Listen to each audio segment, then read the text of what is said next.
Hello my dear friends, welcome to my YouTube channel. आज की इस वीडियो में मैंने संविधान के महत्वपूर्ण प्रश्नों को डिस्कस किया है जो कि आने वाले एग्ज़ाम्स के लिए वेरी वेरी इम्पोर्टेंट है और कई सारे एग्ज़ाम्स में पूछे गए हैं। तो चलिए फ्रेंड्स, हम स्टार्ट करते हैं। हमारा फर्स्ट क्वेश्चन है, भारत का संविधान लागू कब हुआ था? तो फ्रेंड्स, हमारा राइट आंसर होगा ऑप्शन नंबर ए, 26 जनवरी 1950 को हमारा संविधान लागू हुआ था। नेक्स्ट क्वेश्चन होगा, भारतीय संविधान की आत्मा किसे कहा जाता है? तो राइट आंसर होगा option number B. Option number B right होगा। प्रस्तावना प्रस्तावना को भारतीय संविधान की आत्मा कहा जाता है। अगला क्वेश्चन है, मूल अधिकारों को सर्वप्रथम किस देश में संवैधानिक मान्यता प्रदान की गई थी? फ्रेंड्स, जो मूल अधिकार हैं उसको सर्वप्रथम संयुक्त राज्य अमेरिका में संवैधानिक मान्यता प्रदान की गई थी। तो राइट आंसर होगा ऑप्शन नंबर सी। अगला क्वेश्चन, मौलिक अधिकार संविधान के किस भाग में वर्णित है? तो राइट आंसर होगा ऑप्शन नंबर बी, भाग 3 में। भाग 3 में मौलिक अधिकारों का वर्णन है। अगला क्वेश्चन, मूल संविधान में कितनी अनुसूचियां थी? तो राइट आंसर होगा ऑप्शन नंबर ए। जो हमारा मूल संविधान था उसमें 8 अनुसूचियां थी और जो वर्तमान का संविधान है उसमें 12 अनुसूचियां हो गई हैं। नेक्स्ट क्वेश्चन है, भारतीय संविधान की 10वीं अनुसूची किससे संबंधित है? तो फ्रेंड्स, भारतीय संविधान की 10वीं अनुसूची है वो दल बदल कानून से संबंधित है। तो राइट आंसर होगा हमारा ऑप्शन नंबर ए, दल बदल कानून। नेक्स्ट क्वेश्चन है, संपूर्ण भारतीय संविधान के निर्माण में संविधान सभा को कितना समय लगा? तो राइट आंसर होगा हमारा ऑप्शन नंबर सी, 2 वर्ष 11 माह और 18 दिन का समय लगा था हमारे संविधान को बनने में। अगला क्वेश्चन होगा, संविधान सभा का प्रथम अधिवेशन कहाँ हुआ था? तो राइट आंसर होगा हमारा ऑप्शन नंबर सी, दिल्ली में संविधान सभा का प्रथम अधिवेशन हुआ था। फ्रेंड्स, ये क्वेश्चन कई बार एग्जाम्स में पूछा गया है तो वेरी वेरी इंपॉर्टेंट है। अगला क्वेश्चन, संविधान सभा के प्रारूप समिति की नियुक्ति कब की गई थी? तो राइट आंसर होगा हमारा ऑप्शन नंबर सी, 29 अगस्त 1947 में संविधान सभा के प्रारूप समिति की नियुक्ति की गई थी। अगला क्वेश्चन, संविधान सभा के संवैधानिक सलाहकार कौन थे? तो राइट आंसर होगा हमारा ऑप्शन नंबर सी, बेनेगल नरसिंगा राव संविधान सभा के संवैधानिक सलाहकार थे। मोस्ट इम्पोर्टेंट क्वेश्चन है फ्रेंड्स, कई बार एग्जाम्स में पूछा गया है और आगे भी पूछा जाएगा। अगला क्वेश्चन है, भारतीय संविधान सभा की संघीय शक्ति समिति के अध्यक्ष कौन थे? फ्रेंड्स, जो संघीय समिति के अध्यक्ष थे वो जवाहरलाल नेहरू थे। ऑप्शन नंबर सी राइट होगा, पंडित जवाहरलाल नेहरू। अगला क्वेश्चन है, संविधान सभा में उद्देश्य प्रस्ताव किसने प्रस्तुत किया था? तो राइट आंसर होगा हमारा option number B, Jawaharlal Nehru ने संविधान सभा में उद्देश्य प्रस्ताव किया था। अगला क्वेश्चन, संविधान सभा में किस देशी रियासत के प्रतिनिधि ने भाग नहीं लिया था? तो फ्रेंड्स, देशी रियासत एक ही था जो कि हैदराबाद था, इन्होंने भाग नहीं लिया था। ऑप्शन नंबर डी राइट होगा। अगला क्वेश्चन, संपूर्ण भारतीय संविधान के निर्माण में संविधान सभा को कितना समय लगा था? तो राइट आंसर होगा फ्रेंड्स, अभी बताया है ऑप्शन नंबर सी, 2 वर्ष 11 माह और 18 दिन का समय लगा था। अगला क्वेश्चन, संविधान सभा द्वारा अंतिम रूप से पारित संविधान में कुल कितने अनुच्छेद और अनुसूचियां थी? तो राइट आंसर होगा हमारा ऑप्शन नंबर ए, 395 अनुच्छेद और 8 अनुसूचियां थी। अगला क्वेश्चन है, संविधान सभा के स्थायी अध्यक्ष कौन थे? Friends, very very important question है ये। संविधान सभा के स्थायी अध्यक्ष डॉक्टर राजेंद्र प्रसाद थे। ऑप्शन नंबर सी राइट है। और फ्रेंड्स, अस्थायी अध्यक्ष भी पूछ लिया जाता है, वो सच्चिदानंद सिन्हा थे। अगला क्वेश्चन है, संविधान सभा के उद्घाटन अधिवेशन की अध्यक्षता किसने की थी? तो राइट आंसर होगा हमारा ऑप्शन नंबर ए, संविधान सभा के उद्घाटन अधिवेशन की अध्यक्षता सच्चिदानंद सिन्हा ने की थी और इनको ही अस्थायी अध्यक्ष भी बनाया गया था और स्थायी अध्यक्ष बनाया गया था डॉक्टर राजेंद्र प्रसाद को। अगला क्वेश्चन है, भारतीय संविधान सभा में महिला सदस्यों की कुल संख्या कितनी थी? तो फ्रेंड्स, महिला सदस्यों की कुल संख्या थी 15। ऑप्शन नंबर डी राइट होगा। बीपीएससी 2013 में ये क्वेश्चन पूछा गया था। अगला क्वेश्चन है, राज्यपाल को निम्नलिखित में से किस प्रकार की शक्ति प्राप्त नहीं है?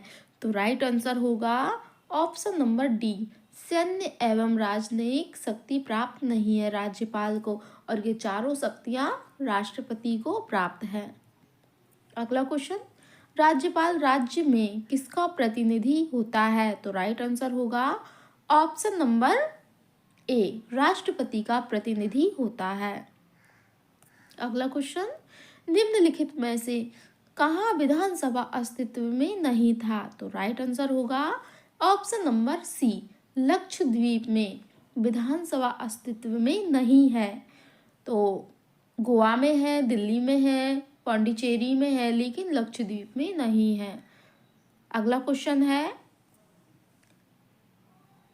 विधानसभा अध्यक्ष अपना त्याग पत्र किसको देते हैं? जो कि विधानसभा अध्यक्ष होते हैं, स्पीकर होते हैं, वह अपना त्याग पत्र विधानसभा उपाध्यक्ष को देते हैं। तो राइट आंसर होगा हमारा ऑप्शन नंबर सी। अगला क्वेश्चन, कोई विधेयक धन विधेयक है अथवा नहीं, इसका निर्णय राज्य में कौन करता है? तो राइट आंसर होगा हमारा ऑप्शन नंबर सी, विधानसभा अध्यक्ष करता है। अगला क्वेश्चन होगा, भारत में विधानसभा चुनाव किस आधार पर होता है? तो विधानसभा चुनाव होता है वो वयस्क मताधिकार के अनुसार होता है। ऑप्शन नंबर सी राइट है। अगला क्वेश्चन होगा, सर्वप्रथम किस राज्य की विधानसभा का विघटन उसकी प्रथम बैठक होने से पहले ही कर दी गई थी? तो राइट आंसर होगा ऑप्शन नंबर ए, केरल। अगला क्वेश्चन, बिहार विधानसभा में सीटों की कुल कितनी संख्या है? फ्रेंड्स, जो बिहार विधानसभा है उसमें सीटों की संख्या 243 है। ऑप्शन नंबर सी होगा। फ्रेंड्स, ये क्वेश्चन काफ़ी बार पूछा गया है एसएससी स्टेनोग्राफर परीक्षा 2011 में। अगला क्वेश्चन, उत्तर प्रदेश की विधानसभा के सदस्यों की संख्या कितनी है? तो राइट आंसर होगा हमारा ऑप्शन नंबर ए, 403। अगला क्वेश्चन है, पंचायती राज की आधारशिला है? तो पंचायती राज की आधारशिला है ऑप्शन नंबर ए, ग्राम पंचायत पंचायत राज की आधारशिला है। अगला क्वेश्चन, पंचायत समिति का गठन होता है? फ्रेंड्स, जो पंचायत समिति का गठन होता है वो प्रखंड स्तर पर होता है। तो राइट आंसर होगा हमारा ऑप्शन नंबर बी, प्रखंड स्तर पर। अगला क्वेश्चन होगा, पंचायत चुनाव के लिए उम्मीदवारों की न्यूनतम आयु सीमा होनी चाहिए? फ्रेंड्स, जो पंचायत चुनाव होता है उसमें जो उम्मीदवार होते हैं उनकी न्यूनतम आयु 21 वर्ष होनी चाहिए। ऑप्शन नंबर बी राइट होगा, 21 वर्ष। अगला क्वेश्चन, बलवंत राय मेहता समिति की अनुशंसाओं के आधार पर किस वर्ष पंचायती राज व्यवस्था को लागू किया गया था? तो राइट आंसर होगा हमारा ऑप्शन नंबर बी, 1958 में। अगला क्वेश्चन होगा, भारत में पंचायती राज का प्रारंभ कब हो गया था? तो राइट आंसर होगा ऑप्शन नंबर ए। अगला क्वेश्चन होगा, भारत में पंचायती राज अधिनियम कब लागू हुआ था? तो राइट आंसर होगा हमारा ऑप्शन नंबर सी। 24 अप्रैल 1943 में भारत में पंचायती राज अधिनियम को लागू किया गया था। मोस्ट इम्पोर्टेंट क्वेश्चन है। अगला क्वेश्चन, 42वें संविधान संशोधन द्वारा जोड़ा गया नया अनुच्छेद कौन सा है? तो राइट आंसर होगा हमारा ऑप्शन नंबर सी, मूल कर्तव्य। अगला क्वेश्चन होगा, भारत के संविधान के 44वें संशोधन द्वारा निम्नलिखित अधिकार को मौलिक अधिकार की श्रेणी में हटा दिया गया है। तो राइट आंसर होगा ऑप्शन नंबर ए, संपत्ति के अधिकार को 44वें संविधान संशोधन द्वारा मौलिक अधिकार से इसको हटा दिया गया है। अगला क्वेश्चन होगा, भारत के संविधान में मौलिक कर्तव्य किस संविधान संशोधन के द्वारा जोड़ा गया था? तो जो भारत के संविधान में मौलिक कर्तव्य को 42वें संविधान संशोधन द्वारा जोड़ा गया था। ऑप्शन नंबर सी राइट होगा, 42वें संशोधन द्वारा। अगला क्वेश्चन, 74वें संविधान संशोधन का संबंध किस संस्था से है? तो राइट आंसर होगा हमारा ऑप्शन नंबर बी, नगर पालिकाएं। अगला क्वेश्चन होगा, शिक्षा को किस संविधान संशोधन के द्वारा राज्य सूची से समवर्ती सूची में लाया गया था? तो राइट आंसर होगा ऑप्शन नंबर डी, 42वां संविधान संशोधन। अगला क्वेश्चन, भारतीय संविधान की प्रस्तावना में समाजवादी तथा धर्मनिरपेक्ष शब्द जोड़े गए थे। तो राइट आंसर होगा ऑप्शन नंबर सी, 42वें संविधान संशोधन द्वारा। अगला क्वेश्चन, निम्न में से कौन सा संशोधन अधिनियम मिनी संविधान माना जाता है? तो फ्रेंड मोस्ट इम्पोर्टेंट क्वेश्चंस है। देखिए कई एग्जामों में पूछा गया है और पूछने की संभावना है। तो राइट आंसर होगा हमारा ऑप्शन नंबर बी, 42वें संविधान संशोधन 1976 में मिनी संविधान माना गया। अगला क्वेश्चन होगा, भारत के संविधान में प्रथम संशोधन कब किया गया? तो राइट आंसर होगा हमारा ऑप्शन नंबर बी, 1951 में भारत के संविधान में प्रथम बार संविधान संशोधन किया गया था। अगला क्वेश्चन है, प्रथम संवैधानिक संशोधन अधिनियम कब बना? तो राइट आंसर होगा हमारा ऑप्शन नंबर ए, 1951 में प्रथम संवैधानिक संशोधन अधिनियम बना। अगला क्वेश्चन होगा, संविधान की कौन सी अनुसूची में क्षेत्रीय भाषाओं का उल्लेख है? तो राइट आंसर होगा हमारा ऑप्शन नंबर बी, 8वीं अनुसूची। अगला क्वेश्चन है, 1955 में गठित राजभाषा आयोग के प्रथम अध्यक्ष कौन थे? राइट आंसर होगा हमारा ऑप्शन नंबर बी, बीजी खैर।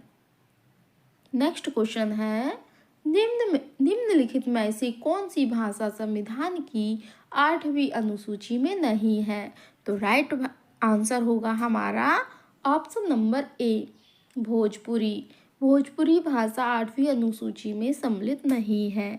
अगला क्वेश्चन, भारत के किस राज्य में उर्दू को प्रथम राजभाषा का दर्जा प्रदान किया गया था? तो राइट आंसर होगा option number C, Jammu Kashmir को। अगला क्वेश्चन है, संविधान की 8वीं अनुसूची में 21वें संविधान संशोधन द्वारा निम्नलिखित में से कौन सी भाषा जोड़ी गई थी? तो राइट आंसर होगा हमारा ऑप्शन नंबर सी, सिंधी भाषा को जोड़ा गया था। अगला क्वेश्चन है, भारत की राजभाषा कौन सी है? तो फ्रेंड्स ये तो सभी को पता होगा, हमारी जो भारत की राजभाषा है वो हिंदी है। ऑप्शन नंबर ए राइट होगा। नेक्स्ट क्वेश्चन है, भारतीय संविधान सभा में महिला सदस्यों की कुल संख्या कितनी थी? तो राइट आंसर होगा हमारा ऑप्शन नंबर डी, 15। तो फ्रेंड्स इस वीडियो में मैंने वही क्वेश्चन लिए हैं जो पूछे गए हैं कई बार एग्जाम्स में और पूछे जाने की संभावना है। फ्रेंड्स काफ़ी टाइम से मेरा वीडियो नहीं आ रहा था, लेकिन अब डेली आएगा। मैं कोशिश करूँगी कि मैं डेली आप लोगों को एक वीडियो दे सकूँ। थैंक